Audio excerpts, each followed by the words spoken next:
Der Abwart. Die Erstklässler haben fleissig gerechnet. Es war mucksmäusli still im Schulzimmer. Man hat den Fliegen gehört surren und in die Scheiben putschen. Der Samichlaus kommt, hat die Lehrerin gesagt. Der Urs am zweiten Tischli in der Fensterreihe war schuderhaft klüpfig.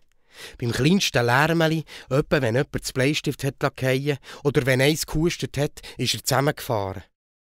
Der Dani hat zwar gesagt, es sei nur der Abwart, aber er hat dem nicht recht getraut. Und jetzt hat es doppelt an der Tür. Die Lehrerin ist auftun, der Urs hat zweimal leer geschluckt und vergessen zu schnaufen. Der Samichlaus ist reingekommen, in einem langen roten Mantel mit Pelzsäumli, mit einer Kapuze, mit einem mächtigen weißen Bart und mit einem Sack auf dem Rücken. «Es ist nur der Abwart», hat der Dani Hurti übergeküschelt. Der Urs hat es ihm nicht geglaubt und zugeschaut, wie der Samichlaus seinen Sack abstellt und der Lehrer einen Hang hat gegeben. «Grüße, Kinder», hat er drauf mit einer tiefen Stimme gesagt, und der Erstklässler hat gerufen: «Salü, Samichlaus!» «Nein, unmöglich, das sei nicht der Abwart», hat der Urs gedacht. «Seid ihr alle schön brav gsi?» hat der Samichlaus gefragt. «Ja», hat es zuversichtlich umgetönt. «Dann wollen wir schauen», hat der Samichlaus gesagt und hat ein grosses Buch vorgenommen aus dem tiefen Sack. Er hat es aufgeschlagen, ist mit dem Finger den Zeilen nachgefahren und hat nachher in die Klasse rausgeschaut. «Peter», hat er gerufen, «komm vorne». Peter ist aufgestanden und ein unsicher vorgegangen. «Nein, das sei ganz sicher nicht der Abwart», hat der Urs gedacht und der Samichlaus aufmerksam gemustert, seit er, dass der Peter gemahnt hat, noch besser aufzupassen in der Schule und schöner zu schreiben, und ihm zuletzt hat den Bärenmutz gegeben. Regine. Ein Kind und das andere hat vorher zum Klaus müssen, hat gelost, was es anders machen soll, hat versprochen, es soll guten und seinen Bärenmutz bekommen. Und jetzt hat es geheissen: «Urs». Der Urs ist aufgeschossen, an das Pultli putscht, geleitig vorgegangen zum Klaus. Als er vor ihm gestanden ist, hat er noch Hurti herumgeschaut, wo die Lehrerin sei. Nachher hat er den Samichlaus fest in die Augen genommen. «Also du bist der Urs», hat der Samichlaus gesagt, und der Urs hat genickt und ein Ja für ihn geistert. «Urs, so». Der Samichlaus hat im grossen Buch gelesen. «Du tügst nicht so recht, heutzutage, ganz ordentlich.» Der Kragen vor der Kapuze, der Schnauz und der Bart haben fast das ganze Gesicht vom Klaus verdeckt. Der Urs hat probiert, etwas vom Abwart drin zu entdecken, aber er hat nichts davon gefunden. «Numme», hat der Klaus weitergefahren, «tügst gern Bubele.» Der Urs ist zusammengezuckt. Woher hat der Klaus das gewusst?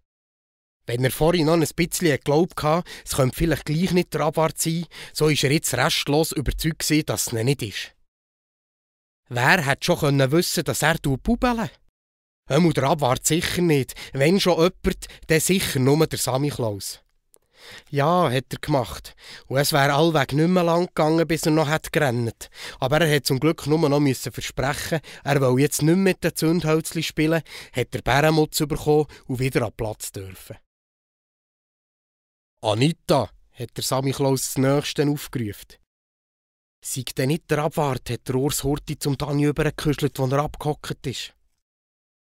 Als sie alle beim Klaus waren, haben sie ihm noch ein Liedli gesungen und nachher ist er mit dem leeren Sack wieder raus. Die Lehrerin hat ihm Merci gesagt und ihm die Türen zugetan. Und gleich darauf hat sie Pause geläutet. Der Urs und der Dani sind rausgestürmt wie Letz. Sie sind den Gang eingesprungen vorne.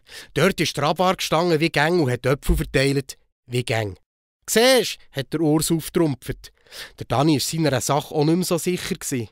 Aber er hat immerhin noch gemeint, vielleicht ist er sich Hurti anders anlegen.